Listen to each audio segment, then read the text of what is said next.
첫 번째 이야기. 월요일 저녁 퇴근 후 집에서 남편을 기다리다가 잠이 들었는데 꿈속에 남편이 나왔습니다. 남편은 내가 오더라도 절대 문을 열어주면 안 돼. 라고 말했다. 그때 집에 초인종이 울려서 아내는 잠에서 깼다. 아내는 당황한 채로 초인종 소리가 계속해서 울리는 현관으로 달려갔다. 인터폰 화면을 확인하자 남편이 서 있었다. 열쇠를 두고 왔나 싶었지만 아내는 깊게 숨을 들이마시며 남편이 꿈에서 말했던 경고를 떠올렸다. 아내는 생각 끝에 문을 열어주지 않고 물었다. 누구세요? 그러자 남편은 아무 말 없이 초인종을 눌러댔다. 아내는 단호하게 문을 열어주지 않자 남편은 문을 부수듯이 치기 시작했다.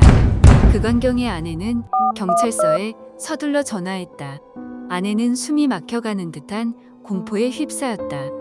몇 분 후 경찰이 도착했고 가슴이 두근거리면서 현관문을 열고 나간 그 순간 아내는 끔찍한 광경을 마주했다.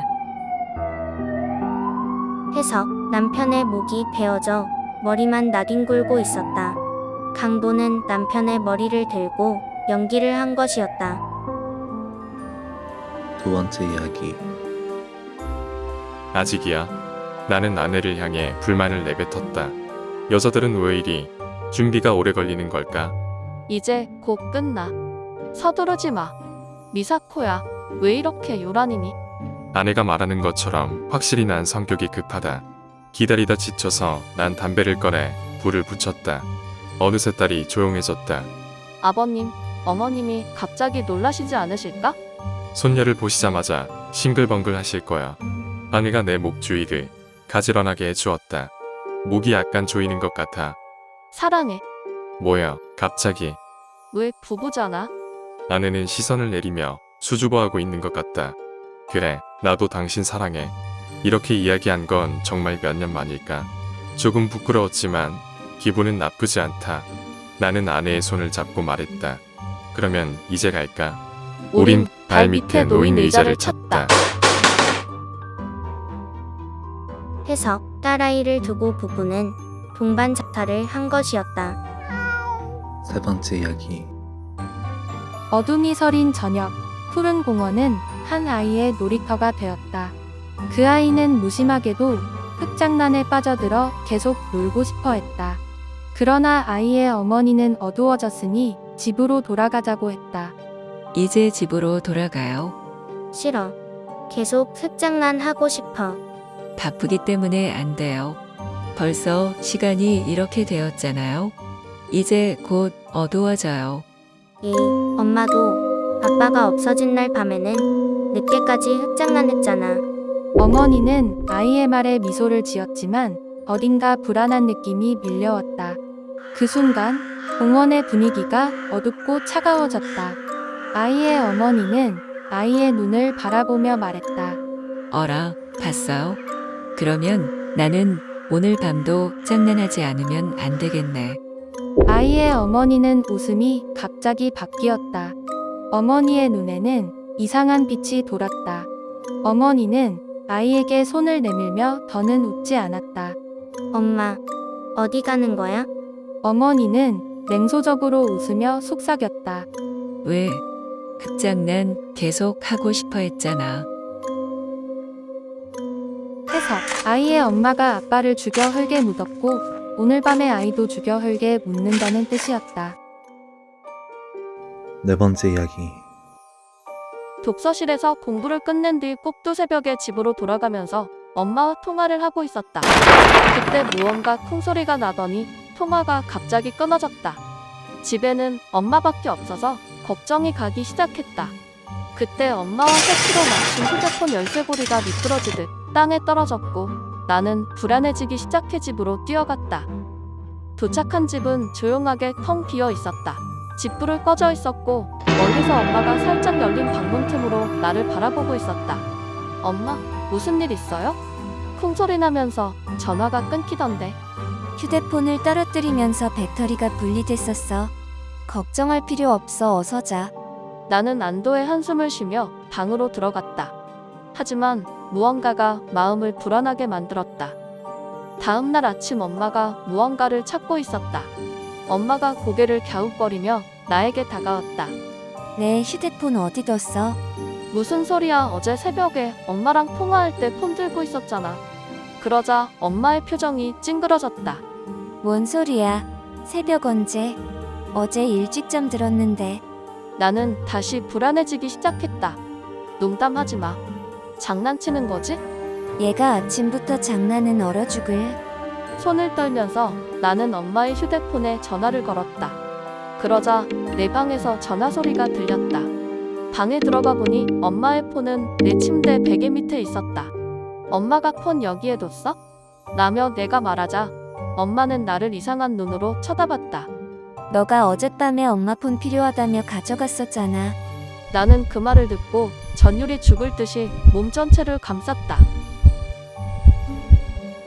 해석 엄마는 일찍 잠들어 새벽에 딸과 통화를 하지 않았다. 그렇다면 새벽에 딸과 통화를 한 엄마는 누구며 엄마의 폰을 가져간 딸은 누구였을까? 5번째 이야기.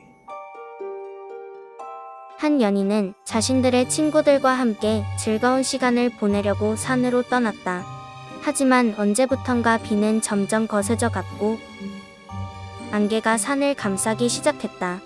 그들은 별장에서 휴식을 취할 생각밖에 하지 않았다. 비가 더욱 강해지는 가운데 여자친구는 계단을 오르다가 넘어져 심하게 다쳐버렸다. 피를 흘리며 울고 있는 여자친구를 제외한 남자친구와 그의 친구들은 사람을 데리러 간다며 산을 내려갔다. 그녀는 혼자 산속에 남게 되었고 어두워진 산에서는 더욱 불안과 두려움이 커져갔다. 오랜 시간이 지난 뒤 남자친구를 제외한 그의 친구들만이 돌아왔다. 여자친구가 남자친구의 행방을 묻자 그들은 대답을 하지 않았다. 불안한 생각이 드는 가운데 그들은 충격적인 소식을 전해주었다. 사람을 찾으러 가다가 그 녀석이 절벽에서 떨어져 죽어버렸어. 그 말에 여자친구는 충격을 받고 오열하기 시작했다. 시간이 지나도 여자친구는 눈물을 멈추질 않았다. 그런데 갑자기 누군가 문을 세게 두드리며 남자친구의 목소리로 그녀의 이름을 불렀다. 여자친구는 벌떡 일어나 문을 열어주려 했지만 남자친구의 친구들은 말렸다. 안 돼. 가지 마. 분명 귀신일 거야. 하지만 여자친구는 그 말을 무시하고 문을 열었다. 문이 열리자 만신창이가 된 남자친구가 갑자기 그녀의 손을 잡고 아무 말 없이 달아났다. 여자친구는 당황스러웠지만 따라 뛰었다. 뒤돌아보니 별장에서 나온 남자친구들의 친구들이 그 둘을 쫓아오고 있었다.